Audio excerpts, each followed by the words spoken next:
महेश लांडगे आपल्यासोबत, आपण त्यांच्याशी बातचीत करूया. सचिन अहिर यांचा अधिकृत पक्षप्रवेश झालाय, उपसभापती पदाचा अर्ज भरलाय. पहिली प्रतिक्रिया. आनंद आहे आम्हाला.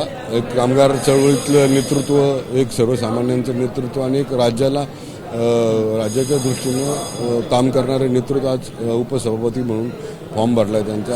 आम्हाला आनंद आहे, चांगलं काम करता येते. आणि मी पहिल्यापासून पाहतो सचिन भाऊ, आम्ही राजकारणात येण्याच्या अगोदरपासून पाहतो सचिन भाऊंची राजकीय वाटचाल, कामगार क्षेत्रातली वाटचाल ही फार एकदम लोकांच्या हितासाठीच असलेली राजकीय. ऑपरेशन टायगरचा हा भाग वाटतो की ऑपरेशन टायगर मला ते नाही सांगता येतं ऑपरेशन टायगर आहे का काय, पण बघा ज्याला ज्याचं काम आवडतं त्या कामाच्या माध्यमातून लोक त्याच्याकडे जातात. आता सचिन भाऊ त्याच अनुषंगाने सरकारकडे आले, सरकारने काय त्यांच्या सकारात्मक कामांना मदत केली असेल, त्यामुळे त्यांना 2029 ची निवडणूक जवळच म्हणावं लागणार आहे. अशात उमेदवार कुठेतरी ते होऊ शकतील वरळीत, असं नाही सांगता येतं. ते आता मी ताकद तर वाढली आहे, तर 100%. एकनाथ शिंदे साहेबांच्या नेतृत्व मानणारे अनेक कार्यकर्ते आहेत. एकनाथ शिंदे साहेबांना आपण पहिल्यापासून एकनाथ भाईंना पाहतो, एकनाथ भाईंना आपण पाहतो.